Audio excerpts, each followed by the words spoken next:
You know, I'm gonna give you a history lesson, because I'm sure this wasn't on your entry exam. But every naturalized American has heard something about what I'm about to tell you. Picture it's the early 50s in the United States. This 14-year-old boy goes down from Chicago to Mississippi to meet his extended family for the first time. He'd never been to Mississippi. And before he went, his mother said to him, very pointedly, she said, if a white man looks you in your eyes in Mississippi, look away. And I don't know what you know about black people from Chicago, but they're not a scared people. Legend has it, he was in front of a convenience store, hanging out with his cousins, having a good time, and a white woman walked out of the store, and he thought she was pretty, and he said, bye, baby, not realizing that he had just made a fatal mistake. 4 days later, a group of adult white men burst into this family's home and snatched a 14-year-old boy out of bed in front of his family that was powerless to stop them, and he was never seen alive again. His name was Emmett Till. They found his body maybe a few days later. It was in a creek, tied to a wheel so it would sink, horribly beaten and bloated. Hideous.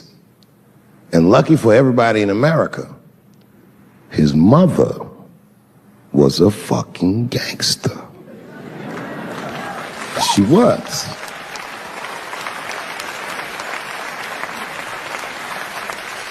If you can imagine, in the very midst of a mother's worst nightmare, this woman had the foresight to think about everybody.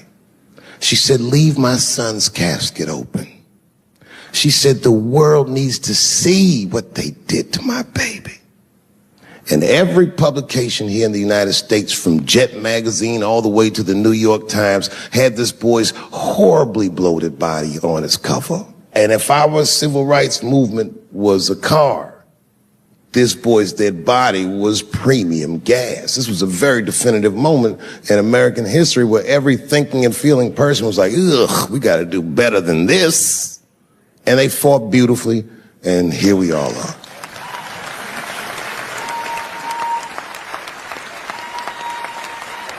And the reason that I bring that up tonight and why it's relevant now is because less than a year ago, the woman that he allegedly whistled at admitted on her deathbed that she lied in her court testimony. And you can imagine when we read that shit, we was like, ooh, you lying ass bitch. Was furious. But that was my initial reaction. And initial reactions that we all learned as we get older are often wrong or more often incomplete. They call this phenomenon standing too close to an elephant. The analogy being that if you stand too close to an elephant, you can't see the elephant. All you see is its penis-like skin. You gotta step back and give it a better look. And on stepping back and thinking about it for a few moments, I realized that it must have been very difficult for this woman to tell a truth that heinous about herself at any point in her life, even the very end. And I was grateful that she had the courage to tell it before she left this world, because it's an important truth and we needed to know. And I said to myself, well, thank you for telling the truth, you lying ass bitch.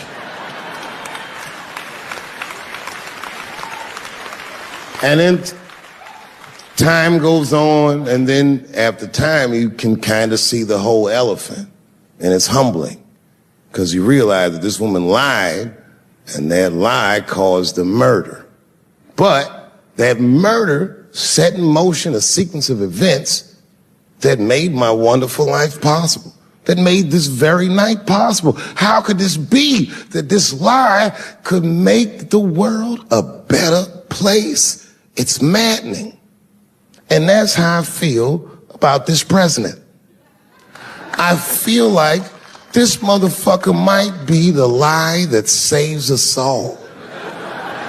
Because I have never felt more American than when we all hate on this motherfucker together.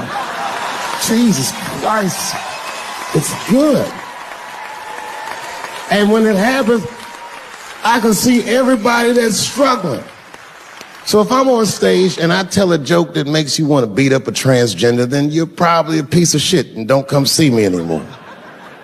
Or if you don't understand that when a football player takes a knee during the national anthem, he's actually standing up for me, then you might not want to fuck with me anymore. But I swear, no matter how bad it gets, you're my countrymen, and I know for a fact that I'm determined to work shit out with y'all. And if that woman that said that heinous lie was alive today, I would thank her for the real reason that's been percolating. And it really is the crowd, not you. I'm talking about the crowd on the big stage. It's too hard to entertain a country whose ears are so brittle. Motherfuckers are so sensitive, the whole country is turned into bitch-ass niggas.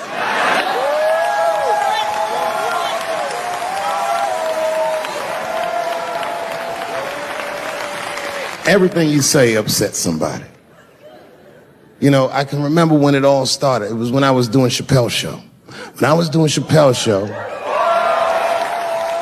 I used to do the show, and then on the weekends I do like concerts and shit like that. So I'm doing a concert, and there was a couple in the front row, beautiful couple. The wife was obviously Asian.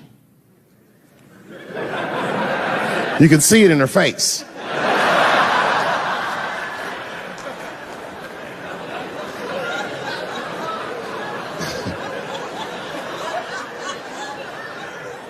The husband, this motherfucker was mysterious, to say the least. Couldn't quite pinpoint where he was from. Caramel-colored fella, very nice hair, but he could have been from anywhere. Bangladesh, Mexico. I can't guess with a nigga like this. All I knew for sure about this guy is that his wife was a bitch. I could see that in her face, too. No, he was laughing and having a good time, and she was scowling at me at a goddamn comedy show. I couldn't figure it out. And then I realized at some point that she was pregnant, and I was smoking on stage. I said, oh my God, that's probably why she's mad. So I started to put my cigarette out, but then she hit me with one of them fake non-smoker calls. So I just kept smoking. I thought to myself, bitch, that baby will be fine, relax. And I tried to break the tension. I just asked her. That's all I said. I go, hey, where are you guys from anyway? And I could tell that she was on to me. She goes, very condescendingly, she says, I'm from California. If you are asking my ethnicity, I am Chinese. And her husband was just cool about the shit. He was like, I'm Mexican, bro. I said, well, I'm sorry if I offended you by asking, but you're a very beautiful couple. And miss, there's no question that you're going to give birth to the hardest working baby this world has ever seen.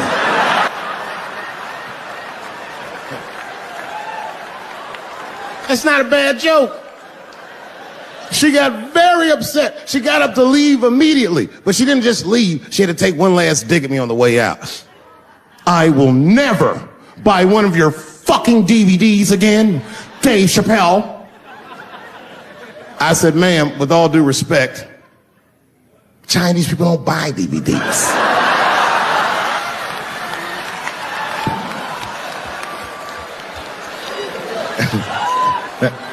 And the crowd went crazy. We were all laughing, having a good time. I didn't even think anything of it. And then just 3 days later, this lady sends a fucking letter to my promoter telling him not to book me for shows anymore because I was, quote, racist, and I'm quoting her, insensitive to the nature of my interracial marriage. I was like, word, bitch, I was.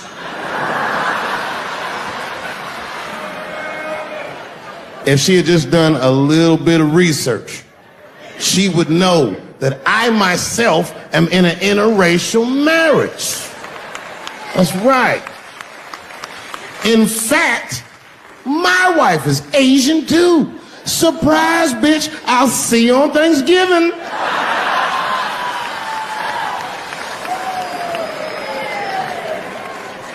But my wife's not Chinese. She's Filipino.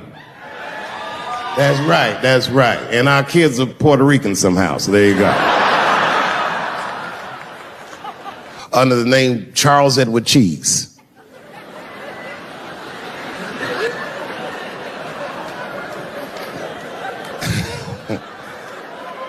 I came back to my room late at night,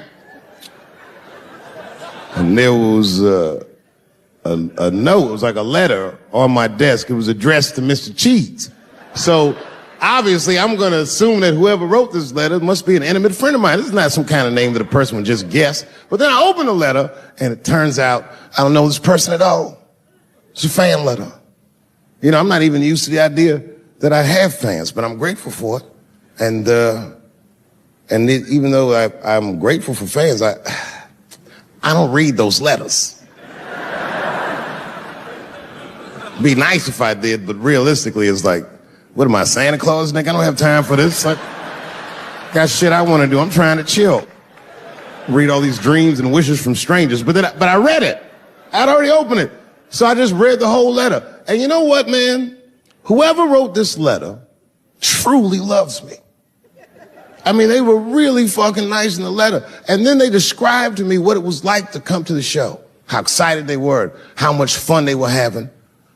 And then they said that when I got to my jokes about transgenders, that they were, quote, devastated.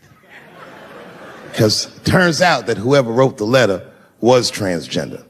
Now, I'm going to be real for a second. As a policy, you got to understand, I never feel bad about anything I say up here.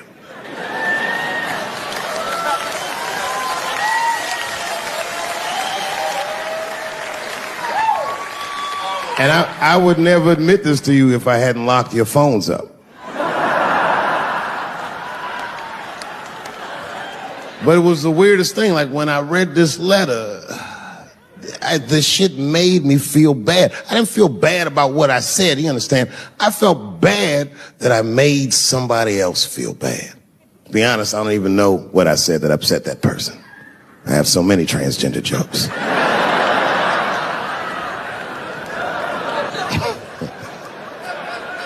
But I feel like it was probably this joke I'm about to tell you right now.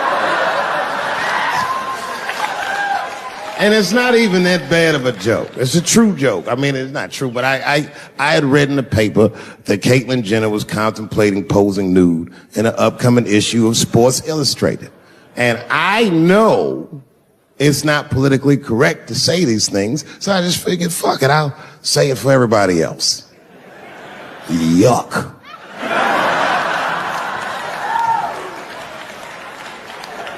You know, sometimes I just want to read some stats. I don't know why you're going to cram some man pussy in the middle of the sports page like this. I just didn't think that was the place for it. But I wasn't saying anything like Caitlyn Jenner's a bad person. I'm not mad at her for doing it. Not even mad at Sports Illustrated. If I'm mad at somebody, I'm probably just mad at myself. You understand? Because deep down, I know that I am not strong enough to not look at those pictures.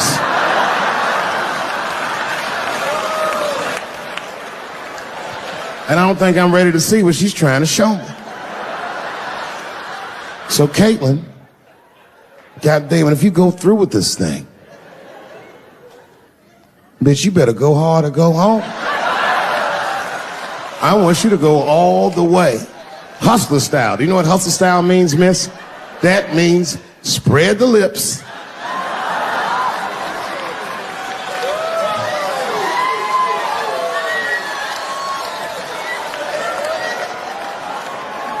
I hope she spreads her lips and there's an itty bitty dick inside. Ah!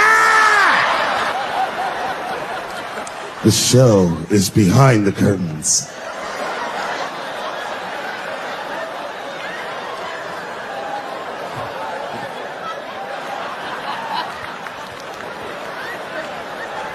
I don't know what I said that upset that person.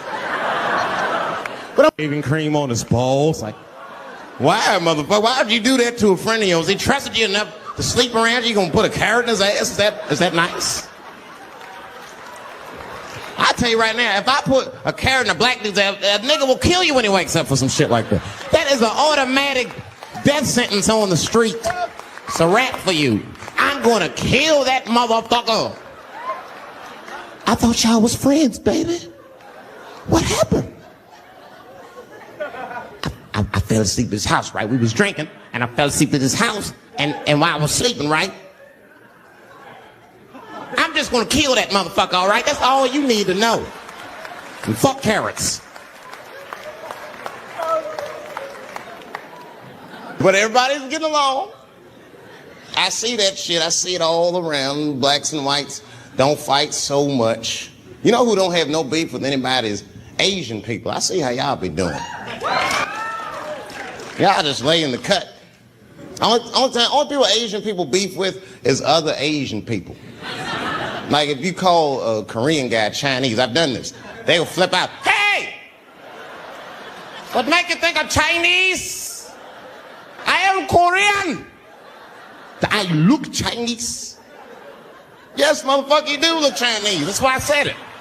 It's an accident. Nigga, to the untrained eye, you all look Chinese to me. It's a mistake. I'm not trying to offend you. Some people say all black people look alike. We don't get bent out of shape. We normally just call those people police. Okay? Just learn to live with it. That's all I can tell you. Everybody's afraid of police now.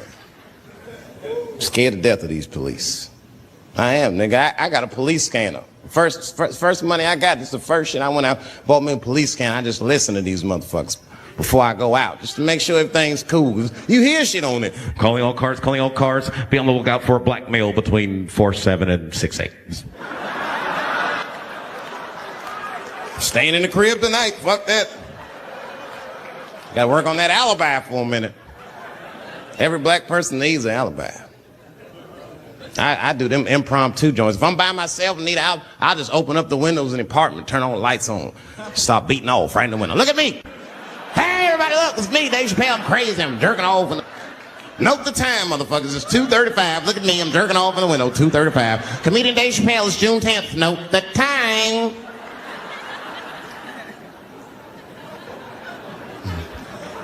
That shit could save my life. Officer David Chappelle couldn't have done that. I saw him in his window masturbating from 2:35 to 2:37. I'm certain of it. He was standing on a clock and holding a calendar and today's paper. Fuck, I need an alibi. I can't be no celebrity. This shit is just the worst. I'm seeing it. I see why stars are crazy now. These motherfuckers. I went to Disney World with my kids, which is a big deal for me. I don't get to see my kids so much. I do Chappelle show 20 hours a day. Sleep for like half an hour, raise my kids for 10, 20 minutes, and I go back to work. Now, this particular day, I got to hook up with the kids. We went to Disney World. Everybody at the park. Fucking everybody. Hey! Rick James, bitch! Hey, I'm Rick James, bitch. It's like, hey, man, hey. You mind not calling me a bitch in front of my kids? Time out, motherfucker. We take a day off. Even Mickey Mouse did it. I said, this is the most unprofessional shit I have ever seen in my life. Rick James, bitch. Oh, I was fed up. I caught that motherfucker with an uppercut. Bop! Knocked his head clean off. Everybody was screaming. Oh my God, oh my God. Mickey Mouse is Mexican.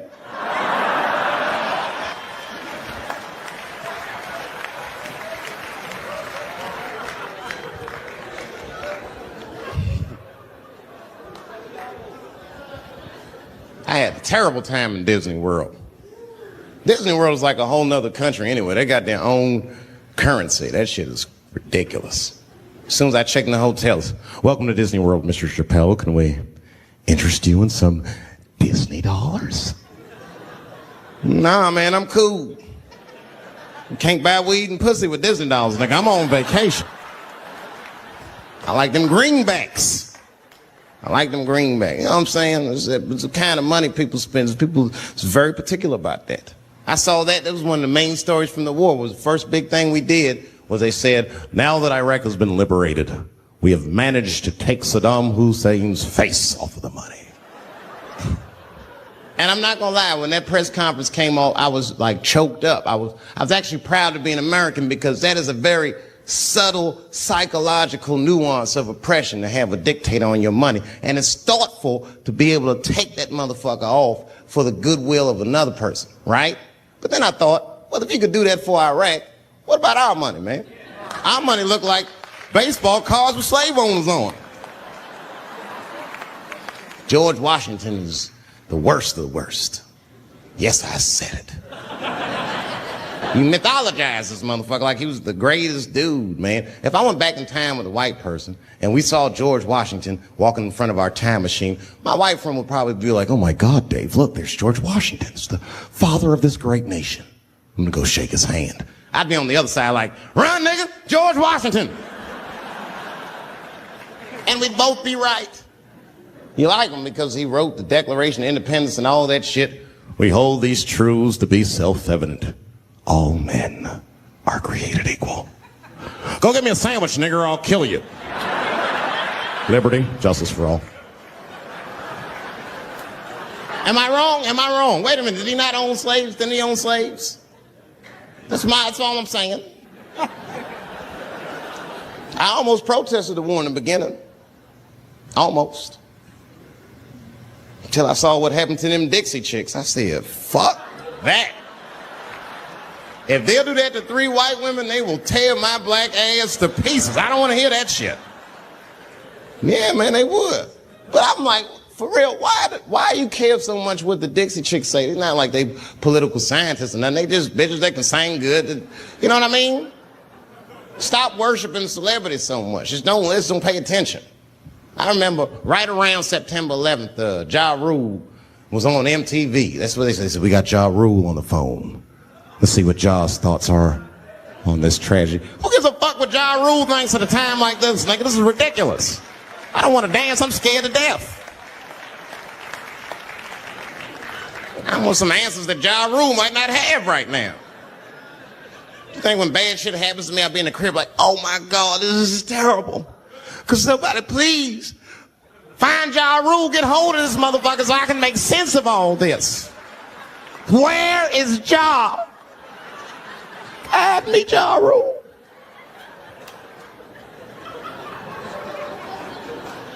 I don't even know why people listen to me. I'll say anything, nigga. I've done commercials for Coke and Pepsi. I don't give a fuck what comes out of my mouth. I just say what it takes. Whatever it takes, that's what I'm saying. If you want to know the truth, can't even taste the difference. Surprise! All I know was Pepsi paid me most recently, so tastes better. It's pretty much how the game goes. I'm just being real, man. There's too much goo-gagging over celebrities. People don't know what's fake and what's real anymore. That's why Bill Cosby and the whole world freaked out on him. For what? For having an opinion? Just because he was selling pudding pops for the last 40 years, people forget that he's a nigga from Philly in the projects, and he might say some real shit from time to time.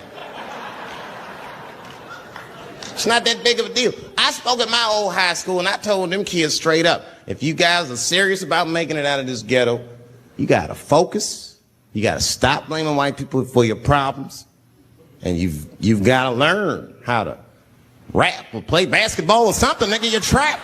You are trapped. Either do that or sell crack. That's your only option. That's the only way I've ever seen it work. You better get to entertaining these white people, nigga. Get to dancing.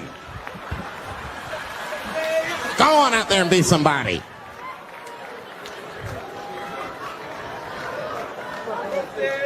I just hope they listen.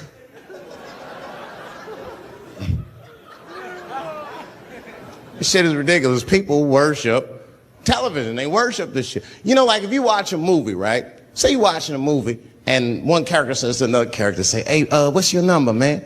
What's the other character always say? 555, 5555. You know why we got to do that? Because stupid ass people go to the movies and then go home and try to call the characters that they just saw. Hello, is Indiana Jones here? No, motherfucker, he's fake. It's not his number. And to be honest, This is the worst time in history to be a black celebrity. Fuck, they locking all our stars up. It's hot right now for black celebrities. I knew it was bad when Kobe got in trouble. I said, this is a wrap for us. He's one of the most wholesome dudes we had. They locked him up and everything. And Kobe kept it together. Thank God he held his game together, because if he was cracking under pressure and getting like 6 points a game, the whole LA would have been like, that nigger is guilty. Kobe was playing his ass off. He was playing like his freedom depended on that shit. You see this motherfucker in them games, this nigga's trying to beat that case on the court.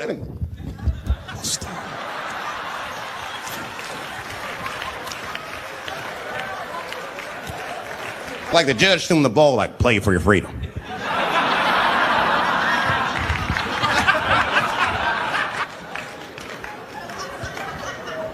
If I could talk to Kobe, I'd be like, just relax, you'll be fine, man. Because the public is still giving Kobe the benefit of the doubt. He's one of the few black celebrities that get that. Not because he's a celebrity, more because, you know, the girl showed up with 8 different semens to the investigation. You can't do that. That's 7 too many. That's a lot of semen, man. This bitch got Noah's Ark in her panties. Like, what, you trying to recreate humanity or something? She's a collector.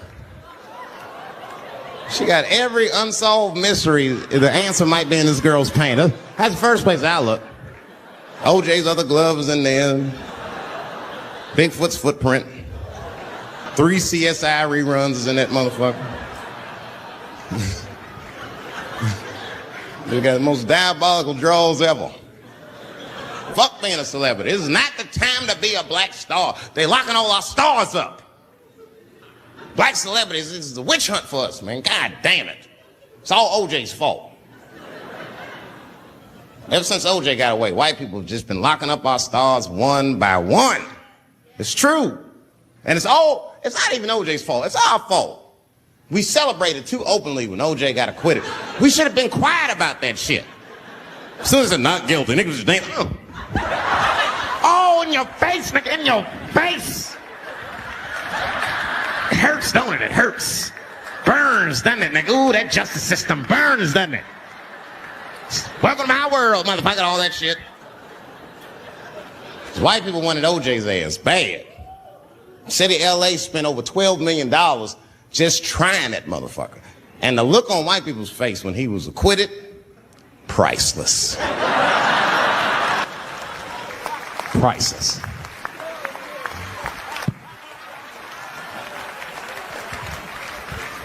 And that's why I don't trip off of being a celebrity. I don't like it.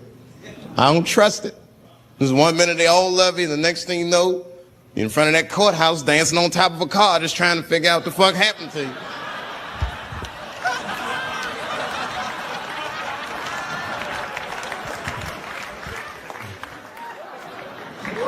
That's what I'm waiting for, because the timing of this Michael Jackson shit is what makes me doubt it.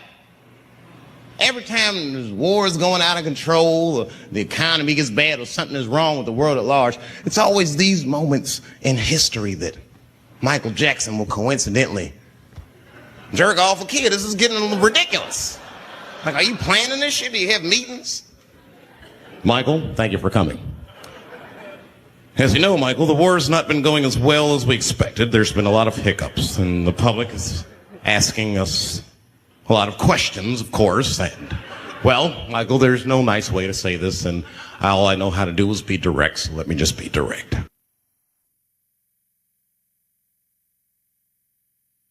Even the women feel sorry for a little bit, ladies? Now that's jealousy. That's what that is. I mean, come on, yo, that's one dick that girl sucked. It's gonna haunt her for the rest of her life. Long after she spent that money up, that's still gonna haunt her. And I know there's a lot of women in here with at least one dick they regret. And I bet you it wasn't a president's dick. I bet you worked at Kenny Shoes or Safeway or some shit like that. Don't go judging her. Don't go judging her. See, we gotta stop judging people. That girl was young, and she made a mistake that young girls make. She wanted to fuck a powerful man. Period. That's as far as she thought it through. She wasn't thinking about how powerful the president was. She didn't have no wisdom. An older woman would have helped everybody. An older woman would have been in there, you should lower taxes. You know what I'm saying? The older one would have sucked us into utopia. The last thing I'm going to say about it is this, that he is a famous man. I have dreamt of being famous, but I never dreamt of being that famous. I never understood how famous a president was. But imagine if somebody could suck your dick and then they're famous. You understand what I'm saying? That's crazy. That's crazy. I mean, no guy ever thought of that. There's nobody with a pickup line that good and shit. They suck my dick, there's a future in it. What? Oh, that's it now. Get out there and be somebody. Go write a book. You're a qualified author now. Go write a book. Said, I'm in the wrong business. I should be the president. Shit, I'm in the wrong business. See, the only reason I want to be president is because I'm black. That would make it too hot for me. I mean, I think it could be a black president one day, but you don't want to be the first one. I mean, second or third, that's fine, but that first nigga better watch out. I'm going to tell you that right now. Too hot. I mean, I'd be the first black president. I don't think that nobody would really hurt me. I'm sure somebody would want to hurt me, but I don't think they'd touch me because my vice president will be Mexican for a little insurance. You know what I'm saying? I mean, you can shoot me if you want, but you're just going to open the border up, so you might as well leave me and Vice President Santiago to our own devices. Ain't that right, Santiago? See. See. Elian can stay. Don't worry, I don't got no Elian jokes. All I'll say about Elian is thank God he's Cuban. Because if he was Haitian, you'd have never heard about his ass.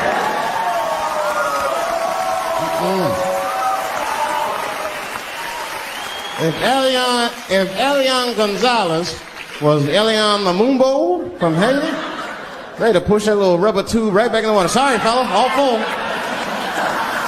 Good luck.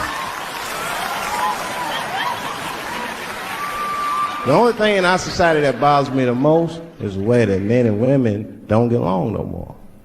That's really what's bugging me about it. Men and women just don't get along. Like I hear women say this all the time. I know a lot of you sisters be like, chivalry is dead. Don't you? Don't y'all feel that way? Like men aren't gentlemen anymore? That's right. Chivalry is dead. And women killed it.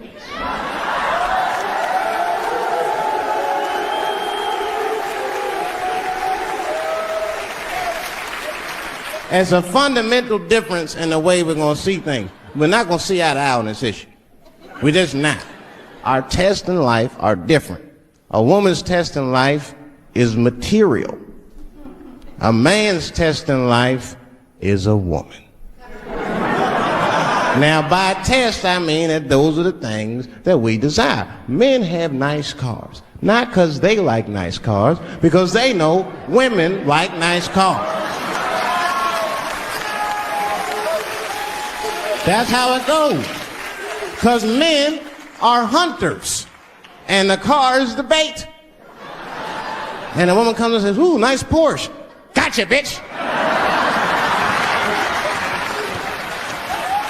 That's how it is. That's true. Come on now, you go to a woman's house, her house be comfortable as shit. Women love comfortable surroundings, so men get comfortable surroundings. But let me tell you something. If a man could fuck a woman in a cardboard box, he wouldn't buy a house. But that's still not where chivalry got killed. Chivalry got killed by the feminist movement on the magazines that got women going crazy, because women got too much advice about men from other women. And they don't know what the fuck they're talking about.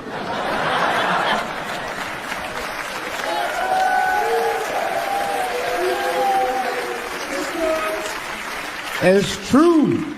I see this shit in the magazines. I don't read them, but I be seeing the cover. I be in the grocery store, fellas, you look at one of them magazines, like, what is this? And they say on the cover, 100 Ways to Please Your Man by some lady. Oh, okay, Dave, we're gonna close the deal. Is that fine with you? I'll be like, yeah, that's good for me. Great. You have a good weekend, Dave. I'll be like, all right, you too, man. Peace.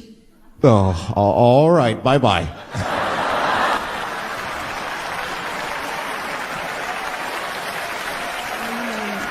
I don't know what to say, right? So sometimes I'll make up shit that's not even slang, just to see how they handle it and shit. It'd be the same business go, All right, we're going to close the deal. Is that fine with you, Dave? Yeah, sounds good to me. Great. You have a good weekend, Dave. all right, buddy, zip it up and zip it out. Oh. All right. Zippity-doo-dah. Bye-bye.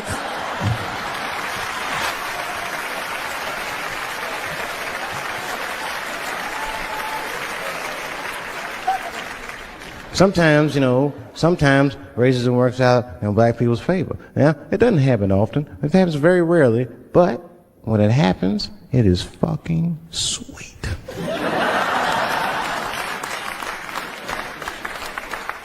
I'm serious. So one time racism saved my life, man. I was on a plane.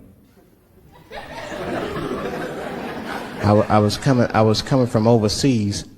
And I don't know how this guy got a machine gun on the plane, but he stood up, man. He said, "Everybody, get on the fucking ground. Nobody look at my face." I started freaking out. Because he was Chinese. I was like, why is he talking like that?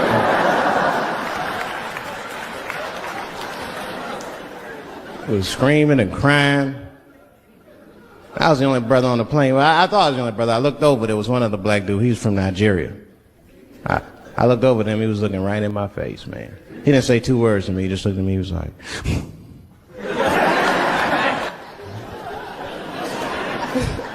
He didn't need to talk. I knew just what he was talking about. I looked right back at him. I was like...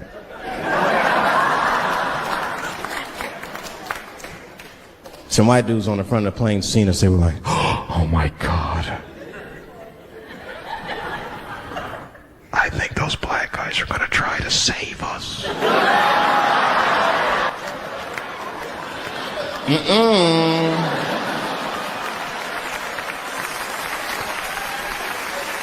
We were just communicating that we understood the situation. We were both seeing the same thing. What we understood was simple. Terrorists don't take black hostages. That's the truth. I have yet to see one of us on the news reading the hostage letter and shit. They is treating us good. We all chilling and shit. I'd like to give a shout out to Ray Ray and Big Steve and Cecil Newport.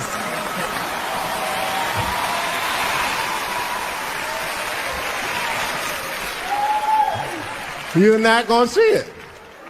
And terrorists are smart. They know what they're doing there, They terrorists. They know black people's bad bargaining chips.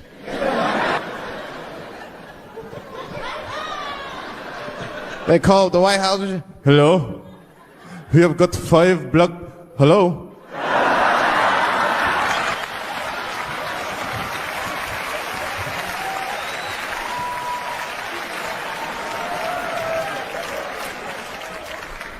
We'll be back in D.C. I was thinking, man, this is an election year. I'm gonna ask you, you're a white guy, do you know who you're voting for yet? Don't know, do you? Now you see that? You see what just happened here? Let me tell you something. That is a cultural thing. He knows who he's gonna vote for. He's just not gonna tell me. See? I've noticed that. That is a cultural thing. White people do not like to talk about their political affiliations. It's a secret. You ever ask a white guy who's voting for you? Hey, Bob, who are you going to vote for? Dave, whoa.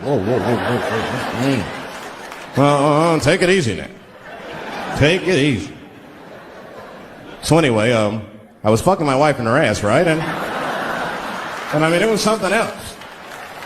Yeah, but who are you voting for? Dave, come on with the voting. trying to tell you about fucking my wife. You're asking me all these personal questions. They don't like to divulge that information because it matters to them. Black people talk about that shit. Black people will openly talk about politics. Black people will openly talk about beating up politicians and shit. If I see George Bush, I'll kick his motherfucking ass for cutting my Medicaid. Okay, say it. Black people just say it. But there's a reason for that. It matters more for that. It matters more. Black people see even when I vote, right, which I don't, but even when I like think about like who I would vote for, right, I don't even look at their political policies. I just look at their character. You know what I'm saying now? You gotta read, no, I'm serious. You gotta read between the lines. Like, you know, you look at Clinton, and black people like Clinton, because we've seen him on the campaign. I saw one thing on the campaign trail. He actually just picked a black baby up and kissed him. Come here, you little nigger baby. Mwah, just kiss him. I said, I like that. He did not hesitate or nothing. You see George Bush Jr., he be then, ugh.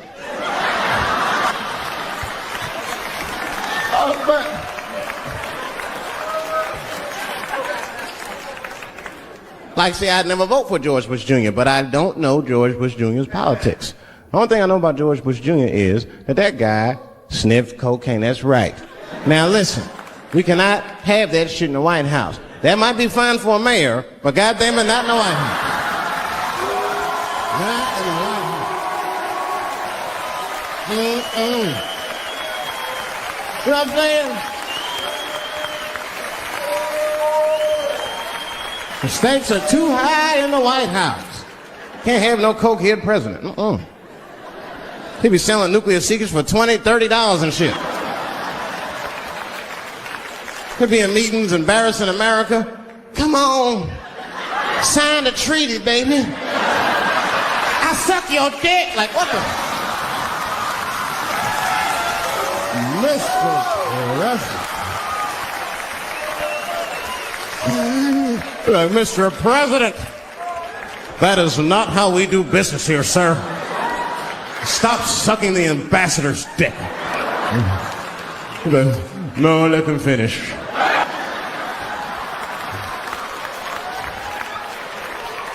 I will sign the treaty.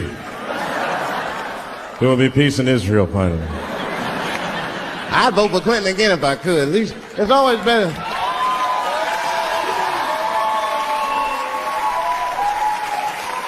Now again, I'm not looking at his politics. Don't know what his politics are. I'm just looking at his behavior. I understand that kind of behavior. I know a lot of dudes with them shortcomings. Weed smoking fornicators, there's a lot of them. I mean, come on now, let's be honest. Let's be honest. Bill Clinton was not the first president to do what he did. Now let's think back for a minute. Remember a guy named Kennedy, John F. Kennedy? Remember him? He fucked Marilyn Monroe. Matter of fact, him and his brother Bobby fucked Marilyn Monroe.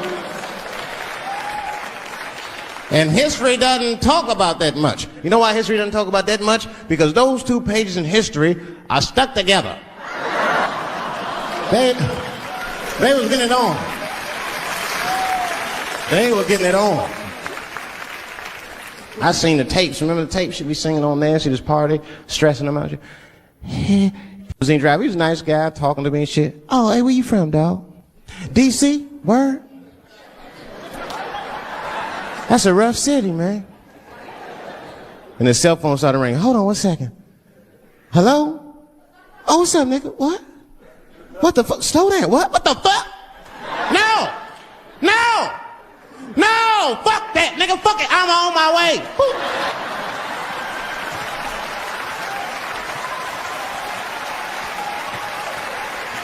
Hey.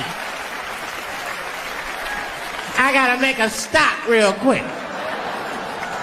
At 3 o'clock in the morning. I didn't know he was taking me to the ghetto at first. I started looking out the window. I was like, what the fuck? It's gun store, liquor store, gun store. Where the fuck you taking me? This don't look good. He didn't say shit. He just pulled up in front of an old rickety building that looked like a project. Now, I'd never been there before. I'm not sure if it was a project, but it certainly had all the familiar symptoms of a project.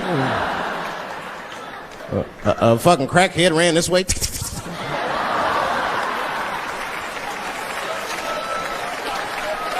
And then another one jumped out of a tree and shit. And I said, I'll be right back. And left me. Took the keys with him and just left me. At 3 o'clock in the morning, in front of a project, in a fucking limousine. This was not good. I was like, man, I gotta look around and see if I can see some landmarks and figure out where I'm at. Might have to escape on foot. Now, this is when I knew I was in a bad neighborhood. You only see this in the worst neighborhoods. Remember, it's 3 o'clock in the morning. It's 3 o'clock in the morning. I look out the window. It was a fucking baby standing on a corner.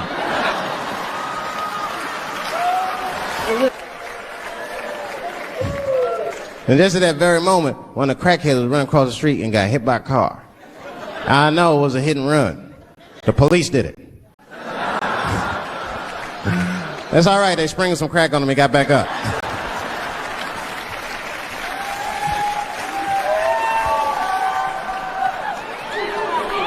Yeah, I'll be seeing that kind of shit, man. It's what it is. They use the TV to program us from a young age. You ever watch like a cartoon that you used to watch when you were little as an adult? That shit is wild shit. Some wild shit. I mean, like I was with my nephew. We sitting there, we watching Pepe Le Pew, and I say to my nephew, I say, now pay attention to this guy because he's funny. I used to watch him when I was little. And we watched Pepe Le Pew, but I'm old now. I'm looking like, good God, what kind of fucking rapist is this guy? Like, take it easy, Pepe. My nephew was sitting there cracking up. See, sometimes you gotta take the pussy like Pepe. Like, no.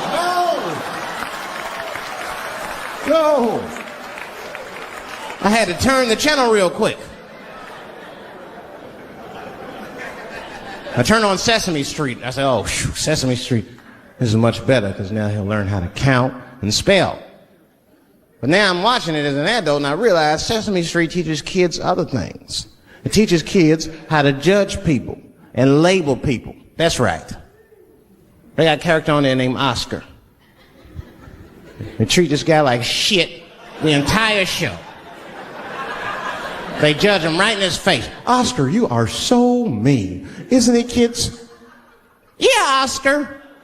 You're a grouch. It's like, bitch, I live in a fucking trash can.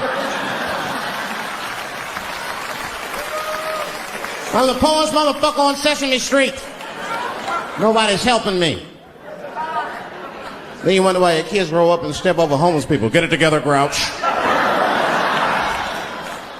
Get a job, grouch.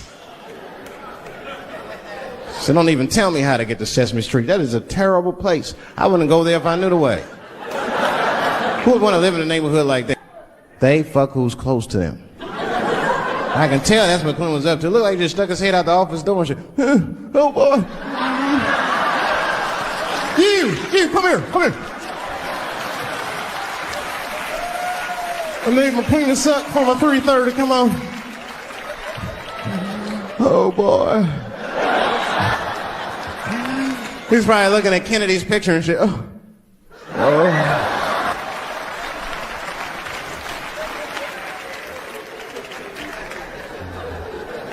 And then to top it off, he lied, which I thought that was special.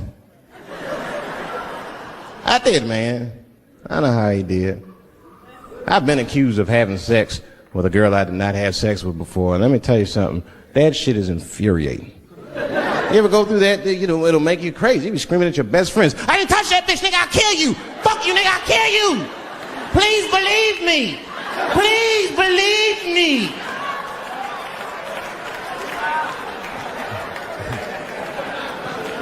And Clinton didn't do it like that, did it? And Clinton came out of the press conference all relaxed, his shoulders all relaxed and all this trouble. It looked like he just got done fucking or something. Listen, let me tell you something, America. I don't think you heard me the first time. I did not have sexual relations with that woman, Miss Lewinsky.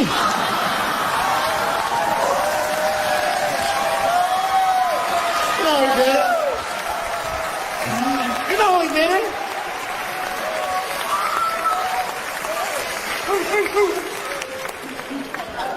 Everybody knew what that finger smelled like. Nobody cared. Nobody cared. We all watched. We was disgusted, but we kept watching the news. I know I did. I was taping it. See, I'd be at the crib like, baby, turn the lights off. The news is coming on. Every week on 60 Minutes was a different girl accusing Clinton. Remember Kathleen Willey came out? She was upset.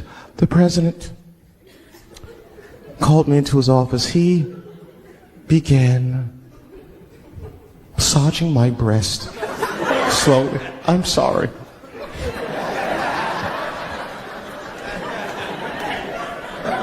And then he placed my hand on his genitals. Ed Bradley was shocked. Was he aroused?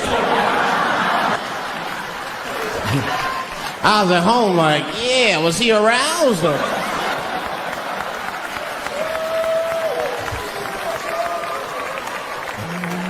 And then Ed Bradley looked right in the camera. He said, don't bust that nut yet. We'll be right back.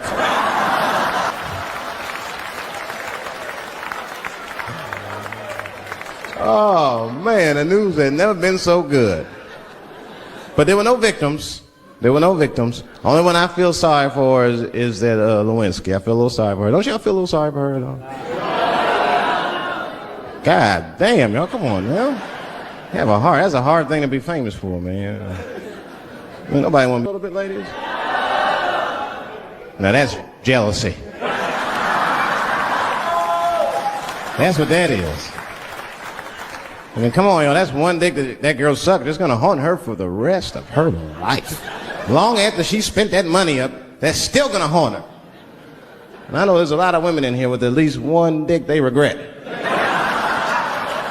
And I bet you it wasn't a president's dick. I bet you worked at Kenny Shoes or Safeway or some shit like that. Don't go judging her. Don't go judging her. See, we got to stop judging people. That girl was young, and she made a mistake that young girls make. She wanted to fuck a powerful man, period. That's as far as she thought it through. She wasn't thinking about how powerful the president was. She didn't have no wisdom. An older woman would have helped everybody. An older woman would have been in there, you know, you should lower taxes. You know what I'm saying? The older one would have sucked us into utopia. The last thing I'm going to say about it is this, that he is a famous man. I have dreamt of being famous, but I never dreamt of being that famous. I never understood how famous a president was. But imagine if somebody could suck your dick and then they're famous. You understand what I'm saying? That's crazy. That's crazy. I mean, no guy ever thought of that. There's nobody with a pickup line that good and shit. They suck my dick, there's a future in it. What? Oh, that's it now. Get out there and be somebody. Go write a book. You're a qualified author now. Go write a book. Said, I'm in the wrong business. I should be the president. Shit, I'm in the wrong business. See, the only reason I don't want to be president is because I'm black. That would make it too hot for me.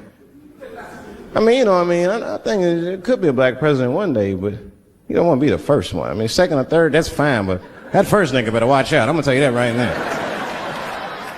It'd be too hot. I mean, I'd be the first black president. I don't think that nobody would really hurt me. I'm sure somebody would want to hurt me, but I don't think they'd touch me because my vice president will be Mexican for a little insurance. You know what I'm saying? Now, you can shoot me if you want, but you're just going to open the border up, so you might as well leave me and Vice President Santiago to our own devices. Ain't that right, Santiago? See. See. Elian can stay. Don't worry, I don't got no Elian jokes. All I'll say about Elian is thank God he's Cuban. Because if he was Haitian, you'd have never heard about his ass.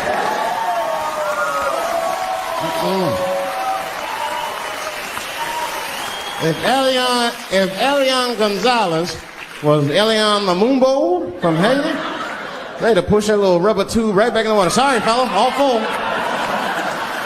Good luck. The only thing in our society that bothers me the most is the way that men and women don't get along no more. That's really what's bugging me about it. Men and women just don't get along. Like I hear women say this all the time. I know a lot of you sisters be like, chivalry is dead. Don't you? Don't y'all feel that way? Like men aren't gentlemen anymore? That's right. Chivalry is dead. And women killed it.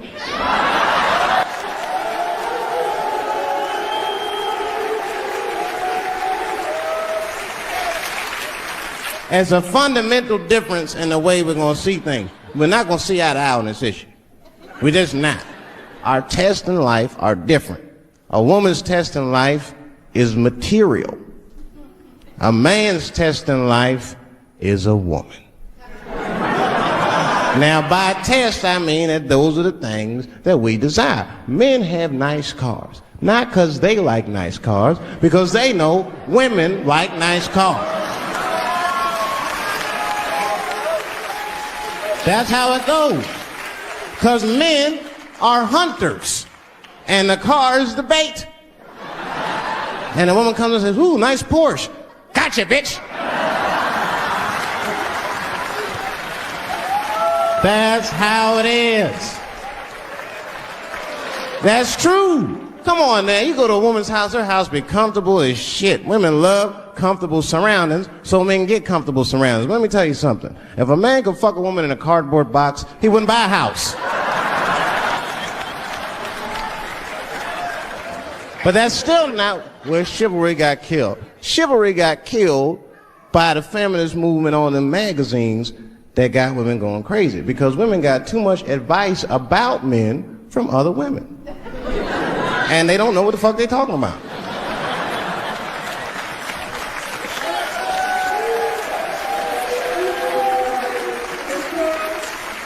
And it's true. I see this shit in the magazines. I don't read them, but I be seeing the cover. I be in the grocery store, fellas, you look at one of the magazines like, what is this? And they say on the cover, 100 Ways to Please Your Man by some lady.